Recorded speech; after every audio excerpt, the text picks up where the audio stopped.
Alors, Excellences, Mesdames et Messieurs, j'ai des propositions à vous faire en tant que femme autochtone devant vous.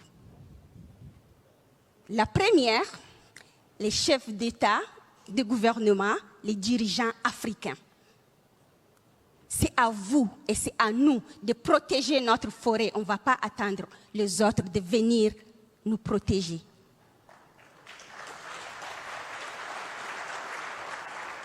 Je vais vous dire comment vous allez le faire. Ah oui.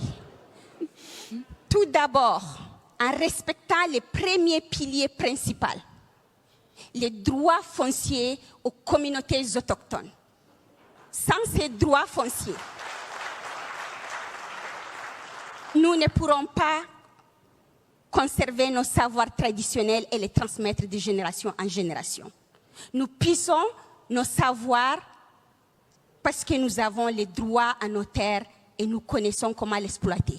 Et vous avez tous lu, les scientifiques l'ont dit, les endroits les mieux protégés sont les endroits où les peuples autochtones sont là et dirigent ces endroits.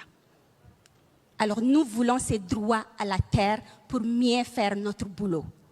Vous avez signé à la COP 15 la protection de 30% de la biodiversité. Alors je vous invite tous de rentrer chez vous, de prendre les peuples autochtones comme des acteurs, de construire avec eux, pas pour eux, des cadres de mise en œuvre clairs. Parce que c'est nous les experts. On ne reste pas dans les bureaux, on est sur le terrain pour planter les arbres et pour les protéger.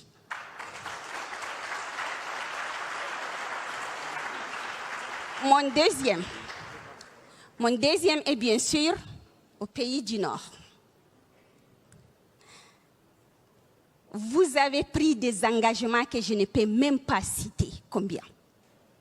Mais entre autres, l'accord de Copenhague sur le financement, les REDD+ sur le financement, les derniers à Glasgow, 15 milliards de dollars pour les forêts, y compris 1,7 pour les peuples autochtones, pour les forêts. Il est où l'argent?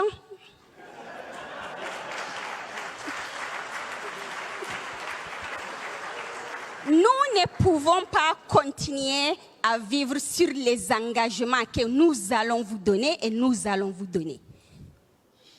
Nous voulons les cacher sur la table pour que ma grand-mère, ma cousine, mon oncle puissent avoir l'accès direct à ces financements et mettre de vrais projets qui vont vous protéger.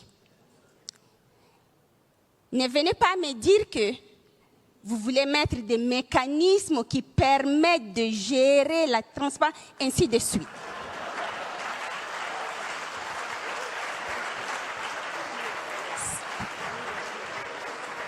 Si les autochtones dans le monde protègent 80% de la biodiversité mondiale, qu'est-ce qui nous empêche de gérer votre petit financement?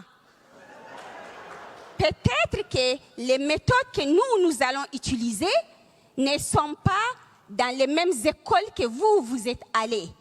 On ne peut pas gérer les Excel comme ma grand-mère qui n'est pas allée à l'école, mais on peut protéger la forêt mieux que vous.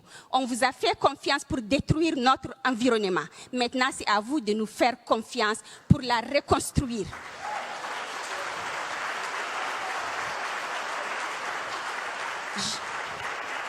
Je voudrais finir par ça.